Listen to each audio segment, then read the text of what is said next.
الحمد لله والصلاة والسلام على رسول الله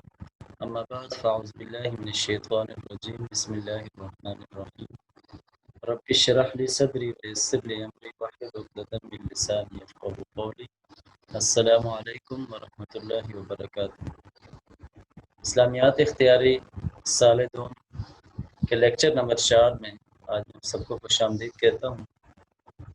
آج کا جو ہمارا ٹاپک ہوگا وہ ہے جمع و تدوین قرآن۔ اس سے پہلے جو ہم نے ٹاپک پڑھا تھا وہ وحی کے حوالے سے تھا کہ وحی جو ہے اللہ تعالیٰ نے انبیاء کرام کے اوپر کیسے بھیجی، نبی اکرم صلی اللہ علیہ وسلم پر وحی کا جو نزول ہوتا تھا وہ کیسے ہوتا تھا، وہ ساری وحی کا جو مفہوم تھا وہ ہم نے پڑھا، اور اس کی اقسام اور کیفیت ہے وہ ساری چیزیں ہم نے پڑھی۔ آج کے اس لیکچر میں ہم کہ قرآن کو کیسے جمع کیا گیا، کہ یہ جو قرآن آج ہمارے پاس کتابی شکل کے اندر ہے، اس کو کن کن ادوار سے اس کو گزرنا پڑا، کیسے جو ہے وہ اس کو جمع کرنے کے لیے تگ و دو کرنا پڑی، تو یہ ساری چیزیں آج کے لیکچر میں ہوں گی کہ جو 2-3 ادوار ہیں، 2-3 دور ہیں جس کے اندر قرآن مجید کو جمع کیا گیا۔ یعنی تدوین کا مطلب یہ ہے کہ ایک کتابی شکل میں جو ہے وہ اس کو اکٹھا کرنا، جیسے آج ہمارے پاس قرآن جو ہے وہ موجود ہے، ایک کتابی شکل کے اندر موجود ہے، تو وہ اس کو یعنی کن کن ادوار سے جو ہے وہ گزرنا پڑا۔ تو سب سے پہلے یہ کہ قرآن مجید کو جمع کرنے کے یعنی 3 دور ہیں۔ پہلا دور عہد نبوی صلی اللہ علیہ وسلم کے نبی صلی اللہ علیہ وسلم کا دور تھا کہ اس کے اندر کیسے اس کو جمع کیا گیا، اور دوسرا ہے عہد صدیقی کہ حضرت ابوبکر صدیق رضی اللہ تعالی عنہ کہ انہوں نے کیسے جو ہے وہ قرآن مجید کو جمع کیا باقی صحابہ کرام کے ساتھ مل کر۔ تیسرا دور ہے عہد عثمانی رضی اللہ تعالی عنہ کہ حضرت عثمان جو تیسرے خلیفہ ہیں مسلمانوں کے، ان کے دور کے اندر قرآن مجید کو کیسے جمع کیا گیا۔ تو یہ 3 دور ہیں کہ جس کے اندر قرآن مجید کی جو ہے وہ تدوین، قرآن مجید کو اکٹھا کرنے کا کام مکمل ہوا۔ تو ان کی ہم تفصیل دیکھیں گے۔ سب سے پہلے یہ ہے کہ پہلا دور کہ جو نبی اکرم صلی اللہ علیہ وسلم کا دور تھا، کہ نبی صلی اللہ علیہ وسلم کے دور کے اندر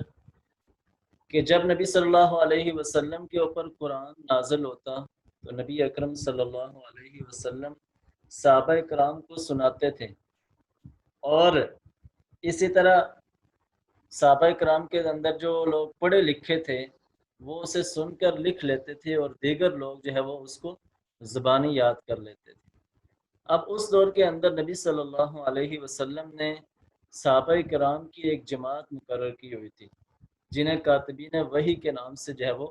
یاد کیا جاتا ہے۔ یہ مختلف روایات ہیں اس کے حوالے سے، اور تقریباً کہا جاتا ہے کہ 42 صحابہ کرام تھے کہ جنہیں وحی لکھنے کی اجازت تھی۔ جب نبی صلی اللہ علیہ وسلم کے اوپر وحی نازل ہوتی تو کوئی بھی صحابی جو ان میں سے وہاں پر موجود ہوتا تو وہ اس کو بلا کر نبی صلی اللہ علیہ وسلم جو ہے وہ اس سے وحی لکھوا لیتے تھے۔ اس حوالے سے جو سب سے زیادہ مشہور صحابی ہیں وہ حضرت زید بن ثابت ہیں کہ ان کو الکاتب کے نام سے بھی پکارا جاتا تھا، کہ جب بھی کوئی وحی نازل ہوتی تو نبی صلی اللہ علیہ وسلم انہیں بلا کر جو ہے وہ وحی لکھوا دیتے تھے۔ اس کے علاوہ اور بھی بے شمار صحابہ تھے جنہیں وحی لکھنے کے لیے جو وہ نبی صلی اللہ علیہ وسلم نے مقرر کیا ہوا تھا، جس میں خلفائے راشدین ہیں، اور اس کے علاوہ حضرت زبیر بن عوام رضی اللہ عنہ، حضرت ابی بن کعب، حضرت عبداللہ بن رواحہ، عبداللہ بن مسعود اور عبداللہ بن ارقم رضی اللہ عنہم کے نام جو ہے وہ زیادہ قابل ذکر ہیں۔ تو یہ صحابہ کرام تھے کہ جن سے جو ہے وہ نبی صلی اللہ علیہ وسلم وحی لکھنے کا کام لیتے تھے۔ اب نبی صلی اللہ علیہ وسلم کے دور کے اندر کیسے جو ہے وہ قرآن کو لکھا جاتا تھا،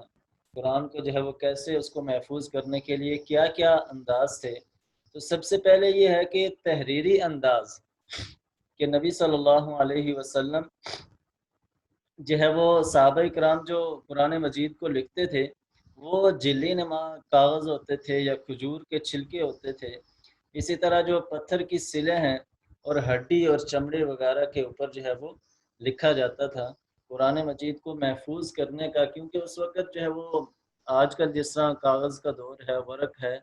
وہ اس دور کے اندر وہ سہولت موجود نہیں تھی۔ تو اس وقت جو سہولت ان کو موجود تھی تو وہ ان کے اوپر لکھ کر اس کو جو ہے وہ محفوظ بنا لیتے تھے۔ تو یہ ساری چیزیں تھیں اس وقت، یعنی قرآن مجید کو لکھنے کی۔ اور قرآن مجید کو لکھنے کے حوالے سے خود قرآن کے اندر بھی اللہ تعالیٰ نے ارشاد فرمایا ہے کہ وہ کتاب مستور فی رق منشور، کہ قسم ہے لکھی ہوئی کتاب کی کہ جو کشادہ صحیفے میں ہے۔ یعنی ایسی بات نہیں ہے کہ نبی صلی اللہ علیہ وسلم کے دور کے اندر قرآن لکھا ہوا نہیں تھا، بلکہ لکھا ہوا تھا، اور اس کی یہ مختلف شکلیں تھیں۔ اب اسی طرح جو ہے نبی صلی اللہ علیہ وسلم کو اللہ تعالیٰ نے یہ بھی فرمایا کہ ان علینا جمعہ و قرآن، کہ بے شک اس قرآن کا جمع کرنا اور پڑھانا جو ہے وہ ہمارے ذمہ ہے۔ عبداللہ بن عمر بن عاص سے روایت ہے کہ میں نے عہد نبی صلی اللہ علیہ وسلم سے کے اندر سارا قرآن جمع کر لیا تھا اور اسے رات بھر میں پڑھتا رہتا تھا۔ نبی اکرم صلی اللہ علیہ وسلم جو وہ رمضان کے اندر اس کو قرآن کو ختم کرتے تھے۔ یعنی یہ ساری چیزیں اس وقت جو ہے وہ موجود تھیں۔ اگلا پوائنٹ دیکھیں کہ آپ صلی اللہ علیہ وسلم کا خود حفظ کرنا، کہ نبی صلی اللہ علیہ وسلم جب بھی نازل ہوتی کوئی وحی تو اس کو جو ہے وہ یاد کرنے کی کوشش کرتے تھے اور کثرت کے ساتھ اس کی تلاوت جو ہے وہ کرتے تھے۔ تو نبی صلی اللہ علیہ وسلم کے اوپر جب وحی نازل ہوتی تو وہ گویا تھوڑا تیز پڑھنے کی، یعنی یاد کرنے کی غرض سے کہ کہیں مجھ سے کوئی الفاظ رہ نہ جائیں، تو اس وجہ سے تھوڑا تیز پڑھنے کی انہوں نے کوشش کی۔ تو اللہ تعالیٰ نے یہ وحی نازل کی کہ لا تحرک به لسانک لتعجل به ان علینا جمعہ وقرآن۔ سورۃ القیامہ کی آیت نمبر 16 اور 17 ہے کہ اللہ تعالیٰ نے فرمایا کہ اے حبیب صلی اللہ علیہ وسلم، آپ اس وحی کو یاد کرنے کے لیے اپنی زبان کو تیز تیز حرکت نہ دیا کریں، بلکہ اس کلام کو جمع کرنا اور پڑھانا یہ ہماری ذمہ داری ہے۔ گویا اللہ تعالیٰ نے خود اس کی ذمہ داری، خود اس کی حفاظت کی جو ذمہ داری، اس کو جمع کرنے کی ساری ذمہ داری اللہ تعالیٰ نے خود اٹھائی۔ تو نبی صلی اللہ علیہ وسلم اس کو یاد کرتے تھے اور جو ہے وہ نمازوں کے اندر اور دیگر جگہ پر جو اس کی تلاوت فرماتے تھے۔ اسی طرح جو صحابہ کرام کا جو معمول تھا کہ صحابہ کرام جب بھی قرآن مجید نازل ہوتا تو وہ جو ہے وہ یاد کرتے اور دوسرے لوگوں کو بھی جو ہے وہ اس کی ترغیب دلاتے اور شوق کے ساتھ جو ہے وہ قرآن مجید کو یاد کرتے۔ تو گویا یہ جو طریقے تھے وہ یہ اس وقت موجود تھے کہ نبی صلی اللہ علیہ وسلم کا حفظ کرنا، قرآن کا، صحابہ کرام کا حفظ کرنا۔ اسی طرح جب رمضان کا جو مہینہ جب آتا تھا تو اس وقت نبی صلی اللہ علیہ وسلم جب ہر رمضان المبارک کے اندر جب وہ جبرائیل امین کے ساتھ جو ہے وہ دور کیا کرتے تھے کہ وہ دونوں ایک دوسرے کو قرآن مجید جو ہے وہ سناتے تھے۔ اس طرح یعنی جب جس سال نبی صلی اللہ علیہ وسلم کا دنیا سے رحلت ہوئی، اس سال نبی صلی اللہ علیہ وسلم نے ایک مرتبہ نہیں بلکہ 2 مرتبہ جو ہے وہ قرآن مجید کا دور کیا۔ گویا یہ قرآن مجید کی جو ہے وہ اس وقت کی بے شمار شکلیں تھیں کہ جو اس وقت نبی صلی اللہ علیہ وسلم کے دور کے اندر ہی قرآن مجید کو جمع کرنا جو ہے وہ شروع کر دیا گیا تھا۔ اور یہ سارا جو ہے وہ قرآن مجید اس وقت لکھا ہوا تو تھا لیکن مختلف جگہ پر تھا، کسی ایک جگہ پر اس کو اکٹھا نہیں کیا گیا تھا۔ اس کی وجہ یہ ہے کہ نبی صلی اللہ علیہ وسلم نے اس کا کوئی حکم نہیں دیا تھا، یا باقاعدہ جو ہے وہ نبی صلی اللہ علیہ وسلم جو ہے وہ اس وقت موجود تھے، تو کوئی بھی اگر مسئلہ ہوتا تو وہ صحابہ کرام نبی صلی اللہ علیہ وسلم سے پوچھ لیتے تھے۔ تو یہ پہلا دور ہے جو قرآن مجید کی تدوین کا، کہ عہد نبی صلی اللہ علیہ وسلم کے اندر قرآن مجید کو کیسے جمع کیا جاتا تھا، اس کے یہ مختلف طریقے تھے۔ دوسرے دور کی طرف ہم چلتے ہیں کہ جو دوسرا دور ہے وہ حضرت ابوبکر صدیق رضی اللہ تعالی عنہ کا دور ہے کہ حضرت ابوبکر صدیق رضی اللہ تعالی عنہ جب نبی صلی اللہ علیہ وسلم کی دنیا سے رحلت ہوئی، نبی صلی اللہ علیہ وسلم دنیا سے جو ہے وہ کوچ کر گئے، تو اس کے بعد جو خلیفہ بنے وہ حضرت ابوبکر صدیق رضی اللہ تعالی عنہ۔ اب جب حضرت ابوبکر صدیق رضی اللہ تعالی عنہ خلیفہ بنے تو ان کو بے شمار مشکلات کا سامنا کرنا پڑا۔ اس میں سب سے پہلے جو بڑی مشکل تھی یہ فتنہ ارتداد۔ ارتداد کہتے ہیں مرتدین کو، کہ جو لوگ دین سے جو ہے وہ منہ موڑ جائیں، یعنی دین اسلام جو ہے، جو پہلے مسلمان تھے اب وہ دین اسلام کو چھوڑ دیں، تو وہ اس وقت یعنی مرتد ہو جاتے ہیں۔ تو گویا نبی صلی اللہ علیہ وسلم کی جو ہے رحلت کے بعد بے شمار لوگ دین اسلام سے پھر گئے، تو حضرت ابوبکر صدیق رضی اللہ تعالیٰ عنہ ان کے خلاف جو ہے وہ جہاد کا اعلان کیا۔ اب جب وہ جنگ ہوئی تو اس جنگ کے اندر بے شمار حفاظ کی شہادت ہوگی، کہ وہ جنگ جس کے اندر یہ واحد جنگ تھی کہ جس میں 700 حفاظ اور 70 جو ہے وہ قاری قرآن شہید ہو گئے، کہ جو ایک بڑا اثاثہ تھے، یعنی یہ جنگ بھی بڑی سخت تھی۔ تو اب اس کے بعد مسلمانوں کے اندر بڑی پریشانی ہوئی کہ اگر لوگ اسی طرح شہید ہوتے رہے، لوگوں کی شہادت اگر اسی طرح ہوتی رہی، تو پھر ایک ایسا وقت آئے گا کہ ہمارے پاس جو ہے وہ قرآن کو جاننے والے لوگ، جو قرآن کو صحیح معنوں میں پڑھنے والے سمجھنے والے لوگ موجود نہیں رہیں گے۔ تو حضرت عمر رضی اللہ تعالیٰ عنہ نے اس وقت یہ مشورہ دیا کہ قرآن مجید کو جو ہے وہ کسی ایک جگہ کتابی شکل میں جمع کیا جائے۔ پہلے تو حضرت ابوبکر صدیق نے اس سے انکار کیا کہ جو کام نبی اکرم صلی اللہ علیہ وسلم نے نہیں کیا میں کیسے کر سکتا ہوں۔ لیکن جب باقی صحابہ سے اور حضرت عمر کے اصرار پر وہ اس بات پر راضی ہوئے کہ قرآن مجید کو جو ہے وہ ایک جگہ جمع کر دیا جائے، یہ اللہ تعالیٰ کی طرف سے بھی تھا کہ اللہ تعالیٰ نے قرآن مجید کی جو حفاظت کا ذمہ لیا ہوا تھا، تو بالکل اسی طرح جو ہے وہ اللہ تعالیٰ نے ان سے کام لینا تھا۔ اب اس کے بعد حضرت زید بن ثابت جو نبی صلی اللہ علیہ وسلم کے دور کے اندر بھی کاتب وحی تھے، انہیں جو ہے وہ حضرت ابوبکر صدیق نے طلب کیا اور ان کے ذمہ یہ کام لگایا کہ قرآن مجید کا، یعنی اس وقت اعلان کروا دیا گیا کہ جس کے پاس بھی قرآن مجید کا جو بھی حصہ لکھا ہوا موجود ہے وہ سارے کا سارا لا کر جو ہے وہ جمع کروائے، اور اس کے بعد یعنی حضرت زید کے پاس اس کو جمع کرنے کے لیے جو ہے وہ کہا گیا۔ اس طرح جتنا بھی حصہ تھا قرآن مجید کا وہ سارے کا سارا جو ہے وہ حضرت زید رضی اللہ تعالیٰ عنہ کے پاس جو ہے وہ جمع کیا گیا۔ اب انہوں نے قرآن مجید کا جو بھی حصہ تھا وہ اس کو جمع کیا اور وہ لکھا، اور اس طرح حضرت زید اور حضرت عمر رضی اللہ تعالیٰ عنہ یہ دونوں حافظ قرآن تھے۔ انہوں نے بڑی محنت اور جستجو سے ہر آیت پر مزید 2 صحابہ کی گواہی کے بعد قرآن کو ایک صحیفے میں جو ہے وہ یکجا کیا، اور یوں پورا قرآن جمع کر کے جو ہے وہ حضرت ابوبکر رضی اللہ تعالیٰ عنہ کے حوالے کیا۔ گویا یہ بڑا مشکل کام بھی تھا کہ ایک ایک آیت کو سننا، ایک ایک آیت کو جو ہے وہ اس پر گواہی لینا، اس پر بڑا کام ہوا، بڑی مشکل سے، یعنی بڑی محنت اور جستجو کے بعد، لیکن ظاہر ہے یہ کام کرنا تھا۔ ان لوگوں نے، صحابہ کرام نے پوری محنت کے ساتھ اس کام کو کیا، اور قرآن مجید جو ہمارے پاس کتابی شکل میں ہے اس کو جمع کرنے کے لیے جو ہے وہ تبدو کی، اور قرآن مجید جب پورا جمع ہو گیا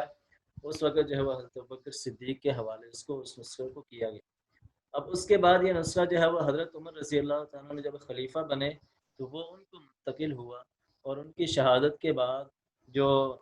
حضرت عمر رضی اللہ تعالیٰ عنہ کے صاحبزادی ہیں حضرت حفصہ رضی اللہ تعالیٰ عنہ، وہ ان کی تحویل کے اندر آیا۔ اور پھر جب وہ حضرت عثمان رضی اللہ تعالیٰ عنہ کے دور کے اندر جو ایک صحیفہ مصاحف الامہ تیار کیا گیا، اس کی مدد بھی جو ہے وہ اسی صحیفے سے لی گئی، اور اس وقت جو ہے وہ تمام چیزیں مکمل کی۔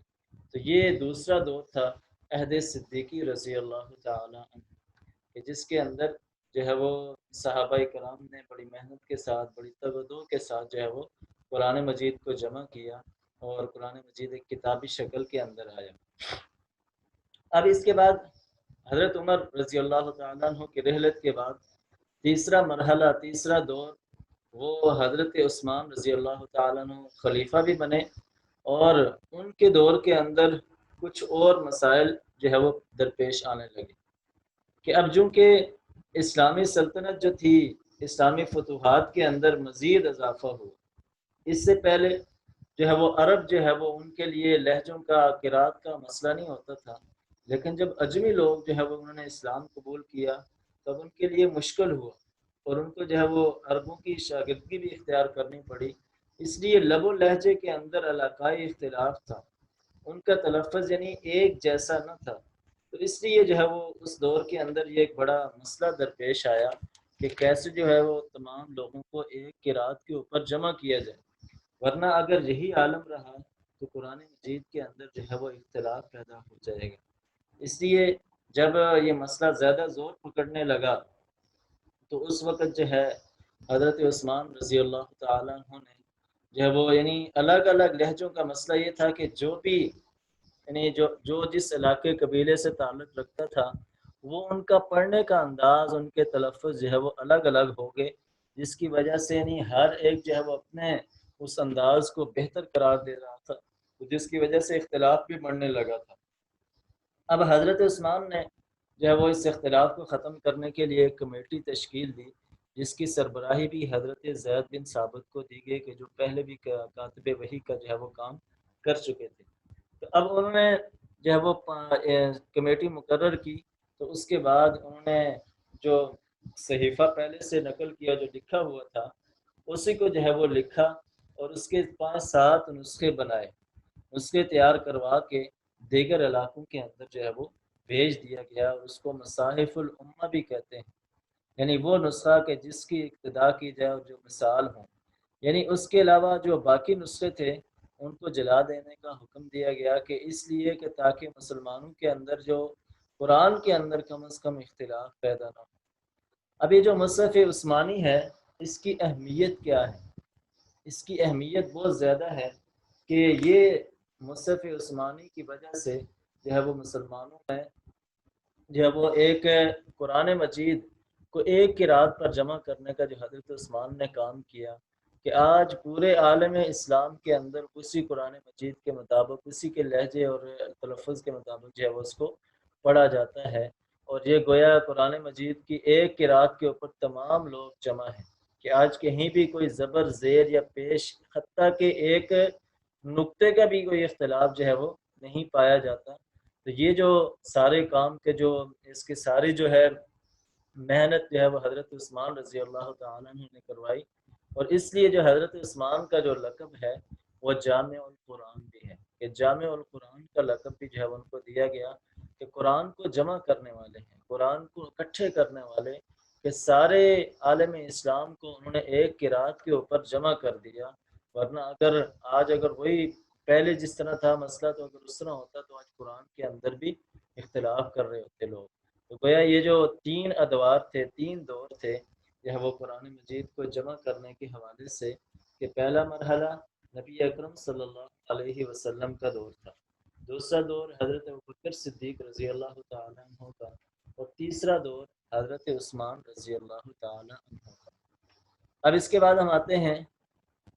کہ جو قرآن مجید کے اوپر اعراب اور نقطے لگائے گئے ہیں یہ کب لگے ہیں، اور ان کی جو ہے وہ کیا حیثیت ہے، اور کس کس شخص نے ان کے اوپر جو ہے وہ کام کیا۔ اب شروع کے دور کے اندر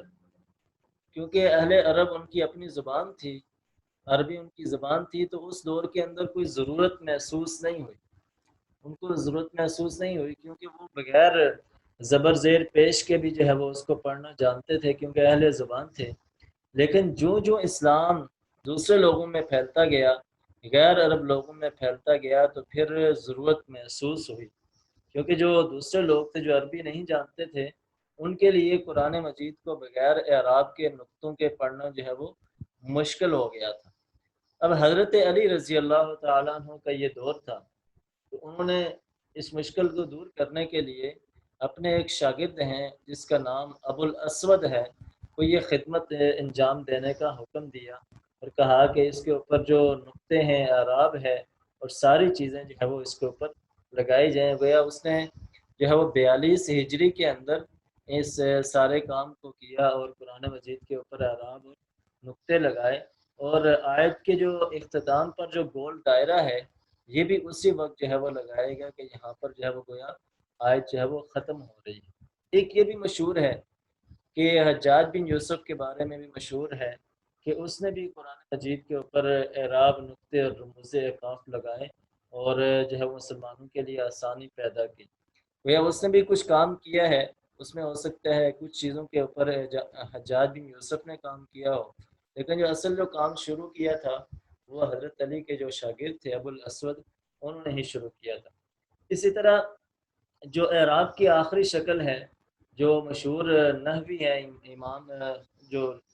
نحو کے امام ہیں خلیل ابن احمد، انہوں نے 71 ہجری کے اندر حمزہ، تشدید، جزم اور مد کی شناخت کے لیے علامات ایجاد کی۔ اس طرح یہ قرآن مجید کو جو ہے وہ اس کے اوپر اعراب اور نقطے لگائے گئے اور اس کو جمع کیا گیا، اور ساری چیزوں کو جو ہے وہ ایک بالکل اہتمام کے ساتھ کہ اس کے اندر کسی بھی قسم کا جو ہے وہ شک نہ پڑے۔ اسی لیے ایک عیسائی مورخ نے لکھا ہے کہ قرآن پاک کا کوئی جز، کوئی فقرہ اور کوئی لفظ ایسا نہیں سنا گیا کہ جس کو جمع کرنے والوں نے چھوڑ دیا ہو۔ یعنی غیر مسلم بھی اس بات کی گواہی دیتے ہیں، قرآن مجید کے جتنی بھی چیزیں ہیں وہ ساری کی ساری جو ہے وہ اسی طرح جمع کی گئی ہیں جس طرح نبی صلی اللہ علیہ وسلم کے دور کے اندر موجود تھیں، اسی طرح اس کو جو ہے وہ جمع کیا گیا اور ایک نقطے کو بھی جو ہے وہ چھوڑا نہیں گیا۔ اب ایک جو تحقیق، جدید تحقیق جو ہے وہ 1933 کے اندر میونک کی یونیورسٹی جرمنی کے اندر ایک تحقیق جو ہے وہ ہوئی تھی کہ اس کے لیے ایک باقاعدہ ایک ادارہ قائم کیا گیا تھا اور ساری دنیا سے قرآن مجید کے جو ہے وہ نسخے جمع کیے گئے تھے۔ یعنی یہ وہ نسخے تھے کہ جو ہاتھ سے لکھے ہوئے تھے، اور انہوں نے ساری دنیا سے نسخے جمع کیے اور تقریباً 42,000 نسخے جو ہے وہاں پر جمع کیے گئے، اور اس کے بعد یعنی انہوں نے وہاں پر اس کے اوپر کام شروع کیا اور ان نسخوں کو آپس میں ملانے کا کام کیا ہے، ایک نسخے کو دوسرے نسخے کے درمیان کوئی فرق ہے یا نہیں ہے۔ وہ ساری چیزیں مکمل کرنے کے بعد جب انہوں نے اس کی رپورٹ شائع کی آخر کے اندر، تو انہوں نے کہا کہ قرآن مجید کے جتنے بھی ہم نے نسخے جمع کیے ہیں یہ بعین ہی اسی طرح محفوظ ہیں اور ایک دوسرے کے اندر کوئی ذرا برابر بھی جو ہے وہ اختلاف نہیں پایا جاتا کہ ایک آیت جو ہے وہ ایک نسخے میں موجود ہو اور دوسرے نسخے میں وہ آیت جو ہے وہ موجود نہ ہو۔ وہی اللہ تعالیٰ نے جو وعدہ کیا تھا کہ انا نحن نزلنا الذکر و انا لہ لحافظون، اس وعدے کو اللہ تعالیٰ نے پایا تکمیل تک پہنچایا، اور یہ قرآن مجید ہی واحد کتاب ہے کہ یہ قیامت تک جو ہے وہ اسی طرح محفوظ رہے گی کہ جیسے نبی اکرم صلی اللہ علیہ وسلم نے جو ہے وہ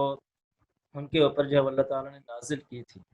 وہ آج کے سبق کے اندر ہم نے ہمارا جو ٹاپک تھا وہ جمع و تدوین قرآن کے حوالے سے تھا، جس کے 3 ادوار کے حوالے سے ہم نے پڑھا کہ نبی صلی اللہ علیہ وسلم کا دور، اور حضرت ابوبکر صدیق رضی اللہ تعالیٰ عنہ کا دور، اور تیسرا دور ہے عہد عثمانی، حضرت عثمان رضی اللہ تعالیٰ عنہ کا، اور آخر میں ہم نے اعراب اور نقطوں کے حوالے سے پڑھا کہ یہ جو ہے وہ کیسے لگائے گئے۔ امید ہے کہ آج کا لیکچر آپ کو سمجھ آ گیا ہو، اس شعر کے ساتھ کہ یہ راز کسی کو معلوم نہیں کہ مومن قاری نظر آتا ہے حقیقت میں ہے قرآن۔